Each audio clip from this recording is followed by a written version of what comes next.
ভাদ্র সংক্রান্তিতে কেন বিশ্বকর্মা পুজো হয় সেটা নিয়ে আজকের আড্ডা।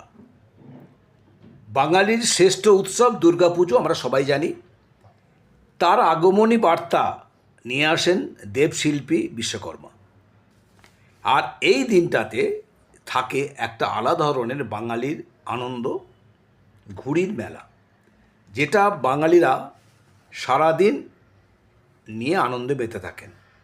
ঘুড়ি না উড়ালে যেন সবটাই ফাঁকা ফাঁকা লাগে। দুর্গাপুজোর আগমনী ঘণ্টা হিসেবে জড়িয়ে আছে বিশ্বকর্মা পুজো। দেবতাদের ইঞ্জিনিয়ার হলেন বিশ্বকর্মা। পুজোর দিনটা বিশেষভাবে পালিত হয় কলকারখানা বা বিভিন্ন জায়গায়। তাই যারা যন্ত্রপাতি নিয়ে কাজ করেন প্রত্যেকে বিশ্বকর্মা আরাধনা করেন এই বিশেষ দিনটিতে। এছাড়াও বিভিন্ন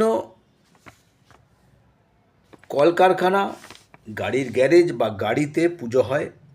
শুধু তাই নয়, শ্রমিক কর্মচারীদের জন্য মাংস ভাতের ব্যবস্থা থাকে বছরে একটা দিন অনেকেরই। সত্যি বলতে জামাই ষষ্ঠী বা নবমীর মতো দিনটি বিশেষ উল্লেখযোগ্য বা গুরুত্বপূর্ণ মটন শপে।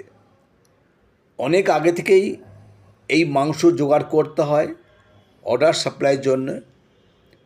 ছোটোখাটো হোক আর যাই হোক, মালিকেরও অনেকটা চাপে থাকতে হয় ডেলিভারির জন্য।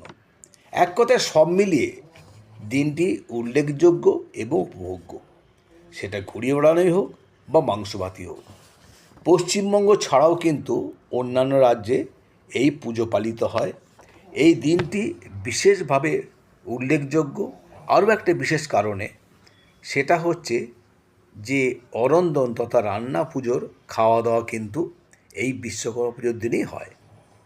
সব নিয়ে বাঙালি মেতে থাকেন আজকের এই বিশেষ দিনটিতে। এখানেই শেষ করছি। চ্যানেলটা সাবস্ক্রাইব করে আমাদের সঙ্গে থাকুন, প্রতিটা পদে থাকুন, প্রতিটা পর্বে থাকুন, দেখতে থাকুন এবং শুনতে থাকুন। আপনাদের সকলের সুস্থতা কামনা করে এখানে শেষ করছি। ভালো থাকবেন, সুস্থ থাকবেন।